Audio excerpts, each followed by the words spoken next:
Hello guys, നമുക്ക് ഇന്നൊരു അയിലക്കറി വെച്ചാലോ? നമ്മളിതാ അടുപ്പത്ത് ചട്ടി വെച്ചു, എണ്ണ ഒഴിച്ചു. ഇതാ ചൂടായി എണ്ണ. ഇനി നമുക്ക് കടുക് ഉലുവ ഇടാം. അപ്പം നമ്മളിതാ കടുകിട്ടു. കടുക് അതാ പൊട്ടണുണ്ട്. അപ്പം നമ്മൾ കുറച്ച് ഉലുവയും കൂടി. അപ്പം നമ്മൾ കടുക് ഉലുവ ഇട്ട് പൊട്ടി. ഇനി നമുക്ക് അതിലേക്ക് ചതച്ച് വെച്ച ഇഞ്ചി വെളുത്തുള്ളി ഇട്ട് കൊടുക്കാം. ഇനി ഇതിൻ്റെ പച്ചമണം പോകാൻ വേണ്ടി ഒന്ന് ഇളക്കി കൊടുക്കാം. ഇനി നമുക്കിതിലേക്ക് നമ്മൾ കുനുകുനാന്ന് അരിഞ്ഞ് വെച്ച സവോള ഇട്ട് കൊടുക്കാം.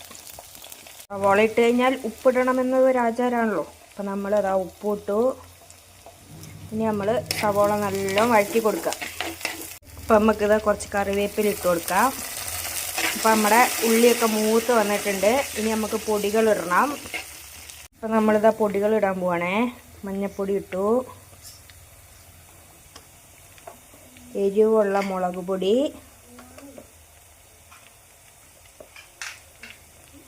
പിന്നെ കാശ്മീരി മുളക് പൊടി.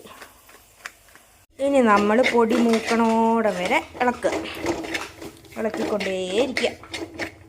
നമ്മുടെ പൊടികളൊക്കെ മൂത്ത് വന്നിട്ടുണ്ട്. ഇനി തക്കാളി ഇട്ട് കൊടുക്കാം.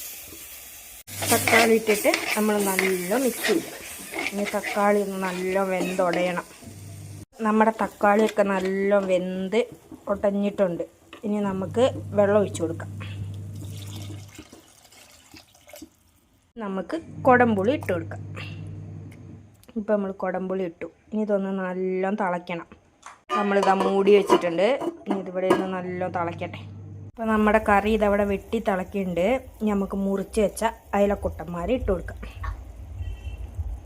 അപ്പോൾ നമ്മളിതാ അയിലക്കുട്ടന്മാരെ ഇടുകയാണ്.